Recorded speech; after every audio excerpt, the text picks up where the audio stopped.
আসসালামু আলাইকুম। আমি শহীদুল ইসলাম। আপনাদেরকে আজকে একটি ভূতের গল্প শোনাবো। গল্পটির নাম হচ্ছে একটি অজপার গল্পটির নাম হচ্ছে একটি ছোট ১০ বৎসরের বালককে একদিন জিনে উঠিয়ে নিয়ে যায় তার রাজ্যে। সেখানে নিয়ে তার বিচারের জন্য তাকে সে জিন রাজ্যে কাঠগড়া দাঁড়া করা হয়। গল্পটি হচ্ছে একটি অজপাড়া গ্রামের নাম হচ্ছে কুসুমপুর। বাংলাদেশের একটি অজপাড়া গ্রাম। সেখানে বসবাস করত এই ছেলে মিজান তার পরিবারকে নিয়ে। মিজানের পরিবারের মধ্যে সদস্য সংখ্যা ছিল তার মা বাবা এবং মিজান ও তার একটি ছোট বোন।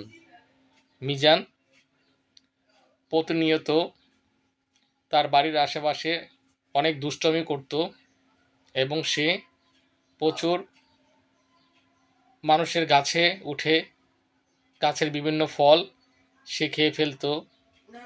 তার বন্ধু বান্ধব নিয়ে সে এখানে সেখানে অনেক জায়গায় গিয়ে দুষ্টমি করত। এক সময় তার বন্ধু বান্ধব মিলে সে একটি নদীর পাড়ে যায় মাছ ধরার জন্য। তার বাড়ির সামনে একটি ছোট জংলা ছিল, সেখানে মাছ ধরার জন্য যায়, কিন্তু তার বন্ধু বান্ধব তাকে বলে যে তারা তার সাথে মাছ ধরবে না। তাই সে ছোট্ট ছেলে মিজান, তার বয়স ছিল 10 থেকে 12 বছর, সে একা একা বসি ফেলে সেখানে মাছ ধরছিল। হঠাৎ করে মাছ যখন বড়শি সে এই জংলার মধ্যে ফেলে, তখন মাছ ধরার জন্য সে অপেক্ষা করছিল। অনেকক্ষণ অপেক্ষা করার পরও যখন সেখানে মাছ বাঁচছিল না, তখন সে বসেই ছিল ধৈর্য ধরে যে মাছ সে ধরে বাড়িতে নিয়ে যাবে।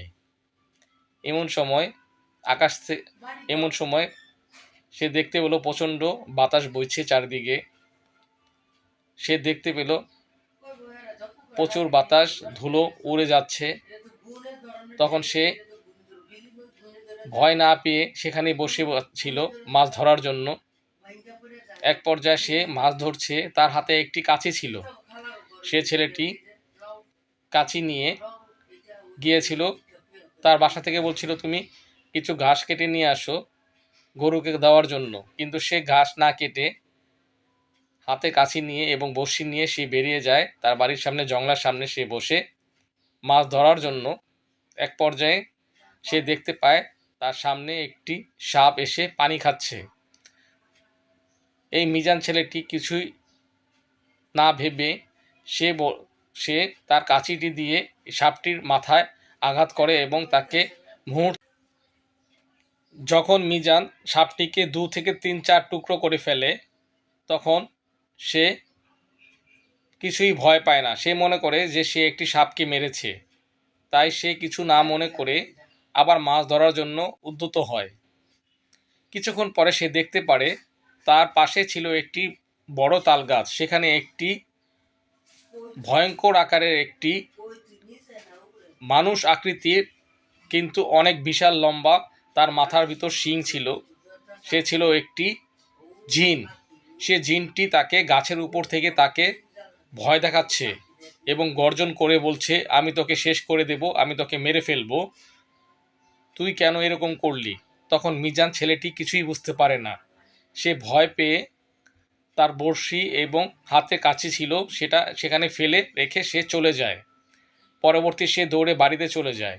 সে কিছুই বুঝতে পারে না এবং সে তার বাড়িতে গিয়ে তার মাকেও কিছু বলে না, কারণ তার মাকে যদি সে কিছু বলে তাহলে তার মা তাকে মারবে। তাই সে চুপ করে থাকে এবং ঘরে গিয়ে কিছু না বলে সে শুয়ে থাকে, মানে ঘুমিয়ে থাকে। এক পর্যায়ে সকাল হয়ে যায়। সে ঘুম থেকে উঠে, তার মানে সে রাতে কিছু খায়নি, সে ভয়ে কিছুই বলেনি এবং সে ঘুমিয়ে পড়ে। সকালবেলা সে ঘুম থেকে উঠে আবার সে আগে যা করতো সে তাই করতে থাকে। সে আশেপাশে মানুষদের সাথে সে দুষ্টমি করে। আবার সে তার বড়শি নিয়ে সে আবার সেখানে চলে যায় মাছ ধরার উদ্দেশ্যে। এবারও সেই সেখানে যায় মাছ ধরার জন্য। সে তো গতকালকে কি করেছে সেটা সে ভুলে গিয়েছে, তাই সে এখানে যায় আবার মাছ ধরার জন্য। যখন ছেলেটি সেখানে মাছ ধরছে, হঠাৎ করে সে দেখতে পায় তার সামনে একটি সুন্দর গাড়ি প্রাইভেট কার এসে হাজির হয়। সে কিছু বুঝতে না পেরে প্রাইভেট কারের সামনে যায়। সেখানে সে দেখে একটি ভদ্রলোক এসে তাকে বলছে, তোমার নাম কি মিজান? ছেলেটি তখন বলে যে হ্যাঁ, আমার নাম মিজান। তখন সে তাকে বলে, সেই লোকটি, ভদ্রলোকটি তাকে বলে যে তুমি এখানে কি করছো? তখন মিজান তাকে বলে, আমি এখানে মাছ ধরছি। তখন সেই ভদ্রলোকটি যে প্রাইভেট কার থেকে নামে, সে তখন মিজানকে বলে, এখনো মাছ পাওনি? মিজান বলে, না, আমি এখনো মাছ পাইনি, তাই আমি মাছ ধরছি। তখন ভদ্রলোকটি বলো, মাছ ধরো। সে তখন মিজানকে বলে, মিজান ভদ্রলোকটিকে বলে যে আপনার গাড়ি তো অনেক সুন্দর, আমাকে কি এই গাড়িতে চড়াবেন? তখন ভদ্রলোকটি বলে, এই তো, আমি তো চেয়েছিলাম এটা, যে ও যাতে আমাদের গাড়িতে উঠে। এখন যেহেতু ও নিজেই বলছে গাড়িতে উঠবে, তাহলে আমি তাকে বলি ঠিক। তখন সেই ভদ্রলোকটি মিজানকে বলে, আচ্ছা ঠিক আছে, তাহলে মাছ ধরা দেখতে হবে না, তুমি যেহেতু গাড়িতে উঠতে চেয়েছো, তাহলে চলো আমি তোমাকে গাড়ি দিয়ে ঘুরিয়ে দেখাই, গাড়িতে অনেক চড়লে অনেক মজা লাগে। তখন মিজান, ভদ্রলোকটি বলল গাড়িতে ওঠার জন্য। তখন মিজান গাড়িতে উঠে বসলো। যখন সে গাড়িতে উঠে বসলো, তখন ভদ্রলোকটির চেহারা এবং চোখ এবং তার ভঙ্গি সম্পূর্ণ চেঞ্জ হয়ে গেল। সঙ্গে সঙ্গে গাড়িতে সে বসার পরেই দেখতে পেল আরও 2, 3 থেকে 4 জন গাড়িতে বসে আছে। গাড়িতে ওঠা মাত্রই মিজানকে তারা হাত করার মতো কিছু একটা পরিয়ে দিল। তারপর মিজানকে তারা মারতে আরম্ভ করলো গাড়ির মধ্যে, এবং মিজান তখন চিৎকার করতে শুরু করলো। এক পর্যায়ে সেই ভদ্রলোক এবং যে গাড়ির ভিতর লোকজন ছিল, তারা সবাই মিজানকে পা দিয়ে গাড়িতে চেপে ধরলো। গাড়িটি তখন চলতে আরম্ভ করলো। গাড়িটি ক্ষেতের মধ্যে দিয়ে চলতে লাগলো, রাস্তার উপর দিয়ে চলতে লাগলো। হঠাৎ করে সে দেখতে পেল মিজান দেখতে পেল গাড়িটি মেঘের উপর দিয়ে ভেসে চলে যাচ্ছে। তখন মিজান লোকটিকে বলল যে আপনারা কারা, কেন এরকম করছেন আমার সাথে? তখন লোকটি বলল, তোমার সাথে কি করা হচ্ছে তুমি কিছুক্ষণ পরেই তা বুঝতে পারবে। কিছুক্ষণ গাড়ি চলতে চলতে একসময় গাড়িটি থেমে গেল, এবং সে দেখতে পেল একটি নির্জন স্থান, যেখানে পাহাড় দেখা যাচ্ছে, উঁচু বড় বড় পাহাড় এবং বড় বড় ভারী ইমারত দেখা যাচ্ছে। তখন মিজান তাকে বলল যে আমাকে এখানে কেন নিয়ে আসলেন, আমি কি করেছি? তখন লোকটি বলল, তুমি যা করেছো তার জন্য তোমাকে এখানে ধরে নিয়ে আসা হয়েছে, তুমি পরবর্তীতে বুঝতে পারবে তুমি এখানে কি করেছো। তখন মিজানকে নিয়ে একটি বন্ধ ঘরে নিয়ে আটকিয়ে রাখা হলো, এবং মিজানকে সেখানে বন্দি করা হলো। ছেলেটি দুঃখে কষ্টে কান্না করতে শুরু করলো, এবং সে বুঝতে পারলো না তার অপরাধ কী। সে কান্না করতে থাকলো। এক পর্যায়ে অনেক সময় পার হওয়ার পরে সেখানে একটি লোক এসে মিজানকে কিছু খাবার জন্য প্লেট নিয়ে আসলো। মিজান সে খাবার খাচ্ছিল না, এবং সে ওই লোকটিকে বলল, কেন আমাকে এখানে ধরে নিয়ে আসা হয়েছে? তখন লোকটি বলল, তুমি যে অপরাধ করেছো তার জন্য তারা তোমাকে এখানে ধরে নিয়ে এসেছে, খুব শীঘ্রই তুমি জানতে পারবে তুমি কি করেছো। তখন সেই লোকটি তাকে খাবার দিয়ে চলে গেল। মিজান সে খাবার খাচ্ছিল না, সে কান্না করতে লাগলো সে কান্না করতে থাকলো, সে কান্না থামালো না। এক পর্যায়ে সে কান্না করতে করতে ঘুমিয়ে পড়ল। পরদিন সকালবেলা মিজান যখন ঘুম থেকে উঠল, তখন কিছু লোক এসে মিজানকে ধরে তাকে শিকল পরিয়ে একটি রাজার সামনে নিয়ে তাকে হাজির করালো, একটি দরবারে নিয়ে হাজির করালো। সেখানে অগণিত মানুষ দাঁড়িয়ে ছিল, এবং একটি সিংহাসনের মধ্যে একটি লোক, তার মাথায় ছিল বিশাল আকৃতির একটি পাগড়ি, এবং সে বিশাল একটি চেয়ারের মধ্যে বসেছিল, এবং সবাই তাকে শ্রদ্ধা জানাচ্ছিল যারা দাঁড়িয়ে ছিল সে রাজা লোকটিকে। তখন সেই রাজা লোকটিকে সামনে নিয়ে মিজানকে দাঁড় করালো, এবং বলল যে এই ছেলেটি যে মিজানকে ধরে নিয়ে এসেছিল তার নাম ছিল কুজগিস্তা। সে কুজগিস্তা রাজাকে বলল, রাজা সাহেব, এই যে বালকটিকে আপনি দেখছেন, সে আসলে একটি ছোট্ট বাচ্চা নয়, সে একটি খুনি। সে আমার সন্তানকে আমার সামনে হত্যা করেছে। আমি তার বিচার চাই। আপনি তাকে ফাঁসি দিন এবং আমার সন্তানের বিচার পাওয়ার জন্য আমাকে আপনার কাছেই ছেলেটিকে হস্তান্তর করলাম। তখন রাজা বলল ছেলেটিকে, তুমি কেন কুজকিস্তানের ছেলেটিকে তুমি হত্যা করেছ? তখন ছেলেটি কান্না করতে করতে বলল, রাজা সাহেব, আমি তো ওনার সন্তানকে হত্যা করিনি। উনি কেন আমাকে এই কথা বলছে? আমি তো কিছুই করিনি। তখন কুজকিস্তান বলল, তুমি যখন মাছ ধরছিলে তখন তুমি কি দেখোনি যে একটি ছেলে একটি একটি সাপ তোমার পাশ দিয়ে পানি খাচ্ছিল? তুমি তাকে কাছে দিয়ে হত্যা করনি? তখন মিজান ছেলেটি বলল, আমি তো কোনো মানুষকে মারিনি। কেন আপনারা আমাকে দোষী করছেন? কেন আমাকে ধরে নিয়ে এসেছেন? আমাকে যেতে দিন, আমার মা কান্না করছে। আমার মার কাছে যেতে দিন, আমার মার কাছে যাব। তখন কুজকিস্তান বলল, তুমি যে হত্যা করেছো আমার সন্তানকে, আমার কি কষ্ট হয় না? কেন তুমি আমার সন্তানকে মারলে? তখন কুজকিস্তান ছেলেটিকে এইভাবে বলতে আরম্ভ করলো। তখন মিজান সবার উদ্দেশ্যে বলল যে আমি তো কোনো মানুষকে মারিনি, আমি তো একটি সাপকে মেরেছিলাম। আমি তো জানতাম না যে এই সাপটি আপনার সন্তান ছিল। তখন কুজকিস্তান এই মিজান ছেলেটিকে হাত ধরে নিয়ে সামনে নিয়ে যায় এবং সেখানে কফিনের মধ্যে একটি সুদর্শন বালক, সে চিরনিদ্রা ঘুমিয়ে আছে। তার সমস্ত শরীরে আঘাতের চিহ্ন, জায়গা, সমস্ত শরীরে কাটা, এখানে কেটে গেছে সেখানে কেটে গেছে। তখন মিজান ছেলেটি বলল, এই ছেলেটি তো অনেক সুন্দর। মিজান তখন বলল, এই ছেলেটি তো অনেক সুন্দর। তখন কুজকিস্তান বলল, এই ছেলেটি আমার ছিল, সে আমার আদরের সন্তান ছিল, তুমি তাকে হত্যা করেছো।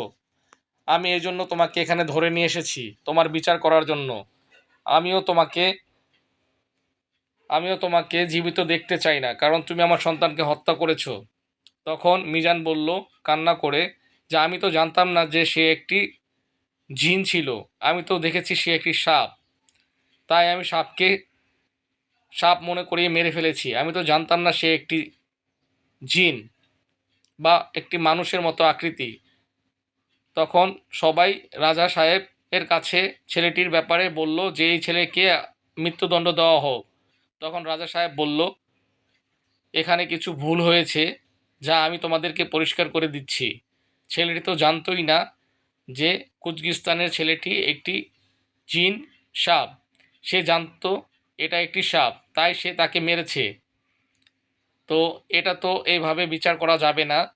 এই ছেলেটি মিজানকে আমি শাস্তি দিতে পারি না, কারণ সে জানতো না যে এটি একটি জিন সাপ। সে ভেবেছে এটি একটি সাপ, তাকে সে ধ্বংস করবে, তাই সে মিজান ছেলেটি এই জিন সাপটিকে হত্যা করে দিয়েছে।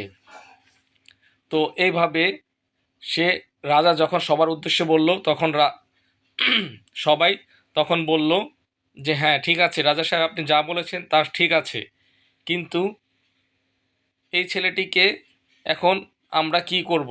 তখন রাজা সাহেব বলল, ও যেহেতু জানে না যে ছেলেটি একটি জিন ছিল, তাই তাকে তার বাড়িতে ফিরিয়ে দেওয়া হোক।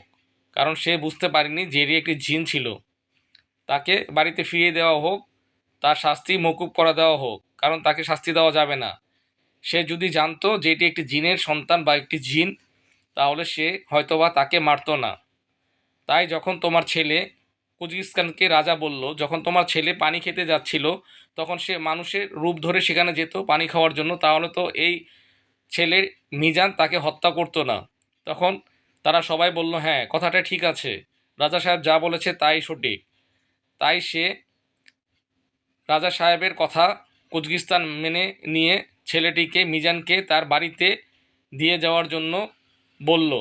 তখন কুজকিস্তান মিজান ছেলেটির কাছ থেকে ক্ষমা চাইল, বলল, আমাকে তুমি ক্ষমা করে দাও, আমি ভুল করে তোমাকে এখানে নিয়ে এসেছি। কারণ আমার ছেলে যদি মানুষের রূপ ধরে তোমার সামনে যেত তাহলে তুমি তাকে হত্যা করতে না, তাই তুমি তাকে হত্যা করেছো।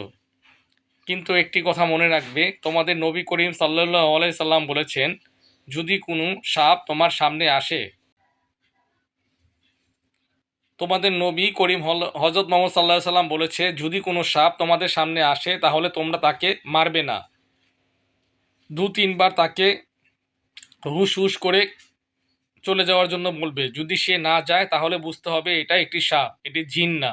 তখন তাকে তুমি হত্যা করতে পারো। তুমি যদি এইটা করতে তাহলে হয়তো বা আমার ছেলেটি বেঁচে যেত। যাই হোক, তুমি ছোট মানুষ, এজন্য তুমি সেটা বুঝতে পারোনি, এই জন্য তুমি হত্যা করেছো। এজন্য আর কি করা যাবে, আমার সন্তান তো আর ফিরে আসবে না। আমি তোমাকে মাফ করে দিলাম। এখন যেহেতু তোমাকে এই জিন রাজ্যে নিয়ে এসেছি, তাহলে তোমাকে আমাদের জিন রাজ্য দেখিয়ে ঘুরিয়ে তারপর তোমার বাড়িতে ফিরিয়ে দিয়ে আসবো। তখন মিজান খুশি মনে সে কুজগিস্তানকে বলল যে আমাকেও আপনি ক্ষমা করে দিবেন, আমিও বুঝতে পারিনি, আমি না বুঝতে পারার জন্য আমি আপনার সন্তানকে খুন করেছি বা হত্যা করেছি, আপনি আমাকে মাফ করে দিবেন। তখন কুজগিস্তান এবং এই ছেলেটির মধ্যে একটি ভালো সম্পর্ক হয় এবং তারা এই ছেলেটিকে বিভিন্ন জায়গায়, জিন রাজ্যের বিভিন্ন জায়গায় তাকে ঘুরিয়ে দেখায় এবং ভালো ভালো খাবার তাকে খাওয়ায়।